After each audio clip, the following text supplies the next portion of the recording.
चोट देकर मौके पर मरहम कैसे लगाते हैं, ये बात पूरी दुनिया को ट्रंप सिखा रहे हैं। दरअसल ईरान को लगभग मिट्टी में मिलाने के बाद ट्रंप अब खुद को शांति का दूत बताना चाह रहे हैं और इसके लिए एक ऐसी चाल चली है जो ये साबित करती है कि अमेरिका सिर्फ मौके का फायदा उठाना जानता है।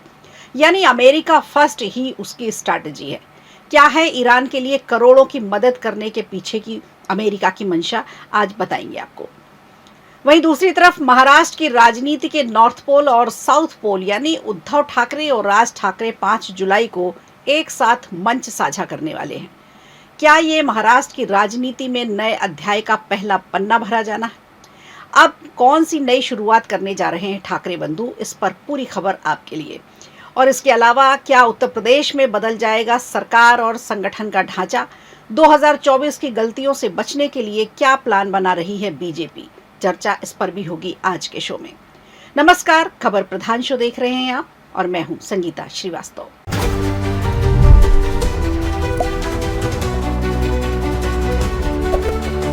आपसी चर्चा में कहा जाता है कि पुलिस की न दोस्ती अच्छी न ही दुश्मनी। अब इस बात में कितनी सच्चाई है ये तो बेहतर वो बता सकते हैं जो इनसे दो चार हुए होंगे। लेकिन मौजूदा हालात में ये लाइन अमेरिका की हर रोज बदलने वाली नीतियों पर बिल्कुल फिट बैठती है, क्योंकि अमेरिका जिस तरह की नीतियों पर काम कर रहा है, जिस तरह की कूटनीति अपना रहा है, जिस तरह की व्यापारिक और विदेश नीति है उसकी, वो कई देशों के साथ छल कपट के रिश्ते को दिखाता है।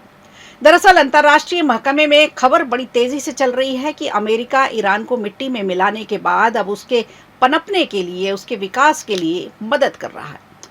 उसके civil energy production nuclear programme को विकसित करने में मदद करने का विचार कर रहा है अमेरिका। CNN की एक रिपोर्ट बताती है कि अमेरिका ने ईरान को 30 अरब डॉलर यानी करीब 2.5 लाख करोड़ रुपए के निवेश का प्रस्ताव भेजा है, जिसके चलते ईरान यूरेनियम का सुधार किए बिना सिविल एनर्जी के लिए परमाणु कार्यक्रम शुरू कर सकता है। बताया जा रहा है इस डील के चलते ईरान को कुछ प्रतिबंधों से छूट भी मिल सकती है और उसे विदेशी बैंकों में जमा 6 अरब डॉलर तक की राशि पहुंच सकती है, जिस पर फिलहाल प्रतिबंध लगाया गया है। ऐसे में यह जानना बेहद जरूरी है कि civil energy production nuclear programme क्या है। ये ऐसा परमाणु कार्यक्रम होता है जिसका इस्तेमाल सिर्फ बिजली या ऊर्जा बनाने के लिए किया जाता है, न कि हथियार बनाने के लिए।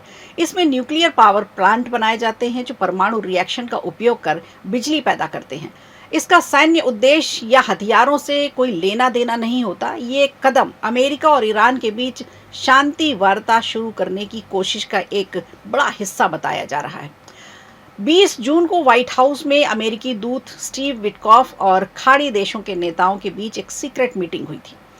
इसमें प्रस्ताव पर चर्चा हुई और अमेरिका का कहना है कि वो इस कार्यक्रम के लिए सीधे पैसे नहीं देगा, बल्कि उम्मीद ये है कि खाड़ी के दूसरे देश इसमें निवेश करेंगे। हालांकि अमेरिका की ये चाल पूरी दुनिया को साफ समझ में आ रही है। ये जो अमेरिका कर रहा है इसके लिए अंग्रेजी में एक बड़ा अच्छा सा शब्द भी बना है और वो है नियो कोलोनियलिज्म यानी उपनिवेशवाद। अब इसे उपनिवेशवाद कहना सही होगा या नहीं, इस बात पर अलग अलग लोगों की अलग अलग धारणाएं हैं, अलग अलग राय हैं। लेकिन एक बात तो तय है कि अमेरिका इस प्रस्ताव से ईरान में उपनिवेशवाद की पहली सीढ़ी चढ़ने की कोशिश जरूर कर रहा है। सोचिए, अगर अमेरिका के इस प्रोग्राम का फायदा ईरान को हुआ तो ईरान को इसकी आदत लग जाएगी, ठीक इसी तरह जिस तरह से अमेरिका के पैसों की आदत पाकिस्तान को लग गई है और आज वो अमेरिका की हर बात एक पिछलग्गू की तरह मानता फिरता है। खैर, ऐसे में देखने वाली बात यह होगी कि क्या ईरान और दूसरे खाड़ी देश इस प्रस्ताव पर अपना समर्थन जताएंगे या इसका विरोध करेंगे।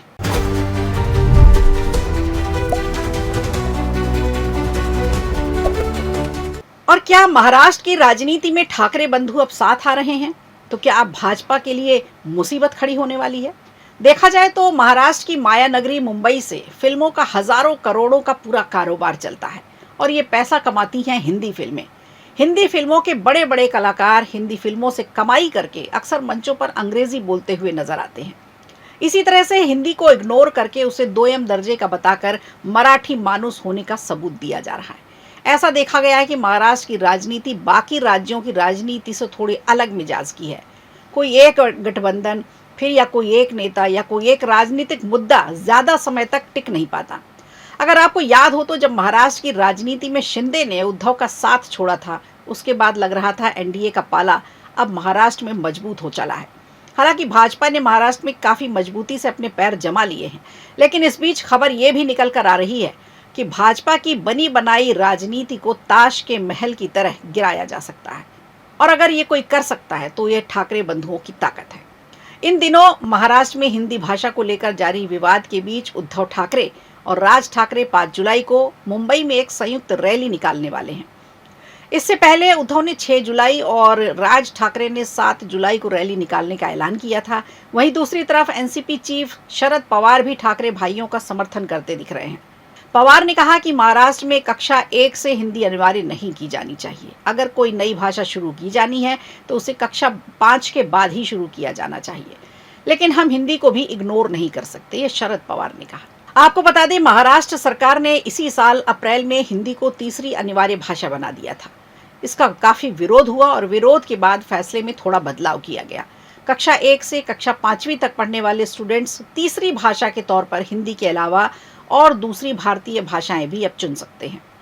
हालांकि फैसले में बदलाव भले ही हुआ, लेकिन इस फैसले से महाराष्ट्र की पूरी राजनीति को एक नया मोड़ मिल गया, एक नई दिशा मिल गई, जिसमें भाषा राजनीति के साथ साथ सत्ता की अस्थिरता भी शामिल है।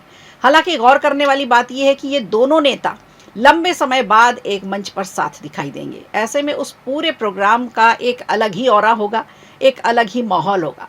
माना तो ये भी जा रहा है कि अगर ये दोनों नेता यानी उद्धव ठाकरे और राज ठाकरे एक साथ आते हैं तो इन दोनों में मराठी जनता को बाला साहेब ठाकरे नजर आएंगे, जो भाजपा के लिए बेहद चिंता का कारण बन सकता है। अगर इस प्रोग्राम से घोषणा हो जाए कि हम दोनों भाई एक हैं, एक साथ चुनाव लड़ेंगे, एक साथ राजनीति करेंगे, तो महाराष्ट्र की राजनीति के समीकरण 360 डिग्री से बदल सकते हैं।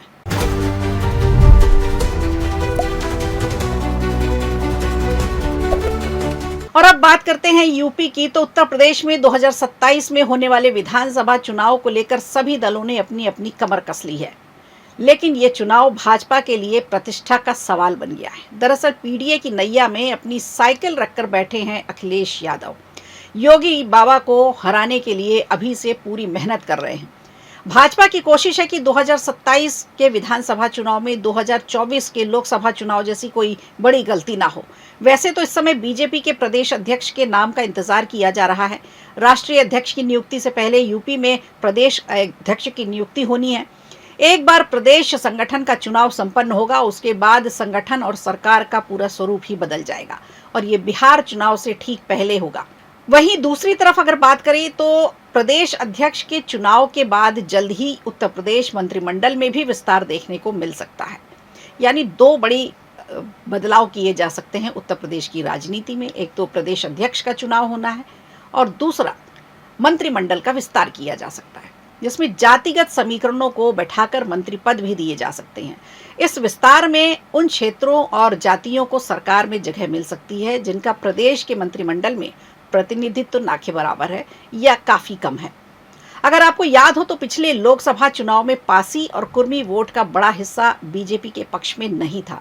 जाटव वोट का भी अच्छा खासा हिस्सा अखिलेश यादव के पाले में चला गया था, खासकर उन सीटों पर जहां समाजवादी पार्टी ने जाटव उम्मीदवार उतारे थे। इसके अलावा अवध, प्रतापगढ़, प्रयागराज, अंबेडकर नगर, ब्रज और काशी का हिस्सा, इन क्षेत्रों में सरकार में और प्रतिनिधित्व अभी बढ़ाया जा सकता है 2027 के चुनावों के लिए। इसमें भी अवध क्षेत्र के पासी, कुर्मी, प्रतापगढ़, अंबेडकर नगर, प्रयागराज क्षेत्र के सैनी, मौर्य, शाक्य और ब्रज के शाक्य, काशी से लेकर बिंद कुर्मी को सरकार में अच्छा प्रतिनिधित्व देंगे। या फिर प्रतिनिधित्व यहाँ से इसलिए भी बढ़ाया जाएगा कि जातिगत समीकरणों को बैठा करके एक अच्छा वोट बैंक तैयार किया जा सके। मिल्कीपुर चुनाव में इसी तरह का प्रयोग किया गया था, जिसमें बीजेपी को बम्पर जीत भी मिली थी।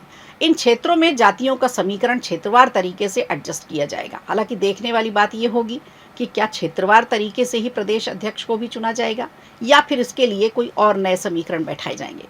बहरहाल उम्मीद ये है कि जल्द ही यूपी में बीजेपी को नया प्रदेश अध्यक्ष मिल सकता है और उसके बाद बीजेपी अपनी रणनीति तय करेगी। तो आज खबर प्रधान शो में इतना ही। दीजिए इजाजत, नमस्कार। वीडियो अच्छा लगा हो तो लाइक कीजिए, शेयर कीजिए और कमेंट बॉक्स में हमें जरूर बताइए।